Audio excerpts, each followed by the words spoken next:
तो देखिए गाइस, हम लोग यहाँ पे इकट्ठा हुए हैं क्योंकि यहाँ पे क्या हो रहा है जी, क्या चल रहा है यहाँ पे।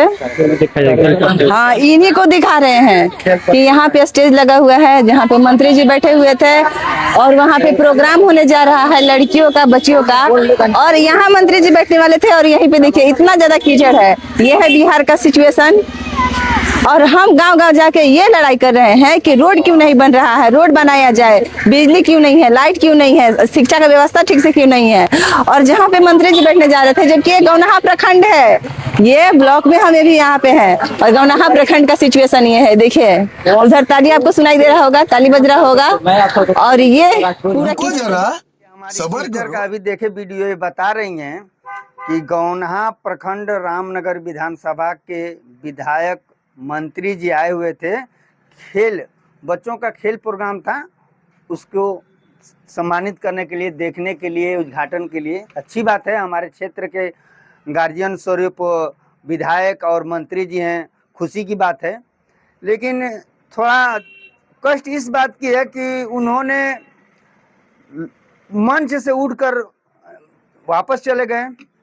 तो इस बात को लेकर जनता में बहुत से तरह तरह की बातें हुई। लेकिन दीदी बता रही हैं कि यहाँ जो कचरा था, बैठने का व्यवस्था नहीं था।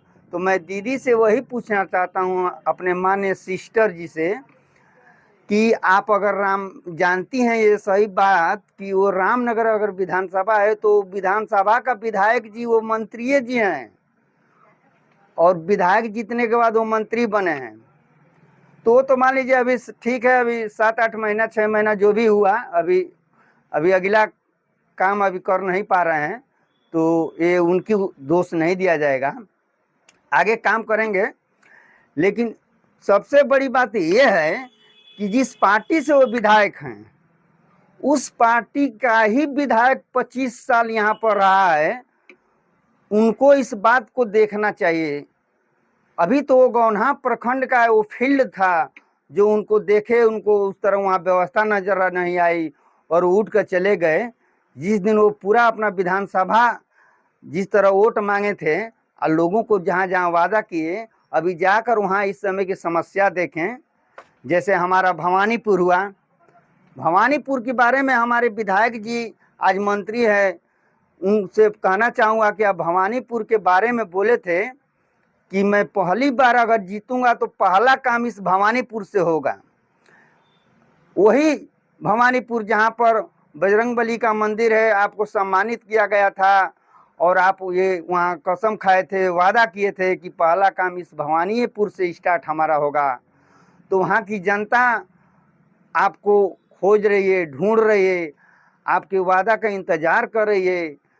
दूसरा पहुंची आप ही का विधानसभा है भतुजला, जो कि डिलीवरी वाला मैटर या किसी मैटर के लिए अगर इमरजेंसी तबीयत खराब हो जाता है तो वहाँ की जनता भगवान के भरोसे है कि वो बचेगी कि मरेगी।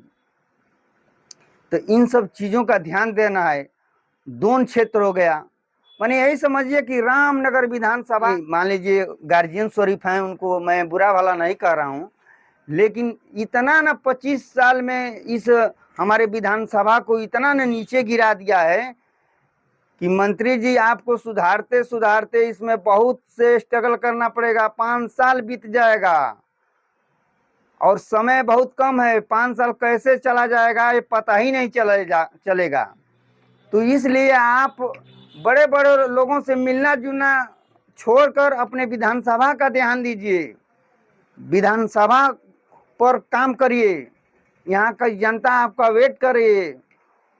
बहुत विश्वास के साथ आपको जनता 25 साल झेलने के बाद बीजेपी कैंडिडेट को फिर आपको चुनी है कि आप इस क्षेत्र का विकास करेंगे। सबका आशा आपसे जुड़ा हुआ है, सबके विश्वास पर आप खरे उतरिए, आपको बहुत स्ट्रगल करना होगा। तो मैं आपसे यही कहना चाहता हूँ, आप भी मेरे गार्जियन स्वरूप भाई हैं, मैं भी बहुत मानिए कि हम बहुत भी ज़्यादा बीजेपी को हम भी लाइक करते हैं, लेकिन उतना मैं नहीं कह पाऊंगा कि माने वहाँ बीजेपी के जो भी सदस्य है, जो भी आदमी है, गलत करेगा तो मैं उसको सही बोलूँगा, ये मेरे से नहीं होगा। गलत है तो गलत है, चाहे वो बाप हो या अपना बेटा हो, पार्टी की तो बात ही अलग है। जो हमारे लिए गलत है तो गलत है। इसलिए मैं कहीं भी जाता हूँ, किसी भी क्षेत्र में जाता हूँ, अगर मेरे को मालूम चलता है कि ये विधानसभा हमारा रामनगर का है तो मैं बोलता हूँ, मैं खुद बोलता हूँ कि ये जनता की बदनसीबी है कि जो ये रामनगर विधानसभा में ये गांव पड़ा है और यह इसका तरक्की आज तक ले नहीं हुआ। तो 25 साल में जो हमारी बीजेपी विधायकों ने जो यहाँ का दशा खराब कर कर रखा है, उसके लिए हमारे मंत्री जी से मैं हाथ जोड़कर निवेदन कर रहा हूँ, बहुत गुजारिश कर रहा हूँ, रिक्वेस्ट कर रहा हूँ कि आप इस विधानसभा को सजाने और संवारने में स्ट्रगल तो बहुत करना पड़ेगा। इसलिए आप बड़े लोगों से मिलना जुलना बंद करिए और विधानसभा को पर ध्यान दीजिए, क्योंकि अगले बार फिर चुनाव आवे तो आपको उतना वोट के लिए परिश्रम नहीं करना पड़े। जय हिंद, जय भारत।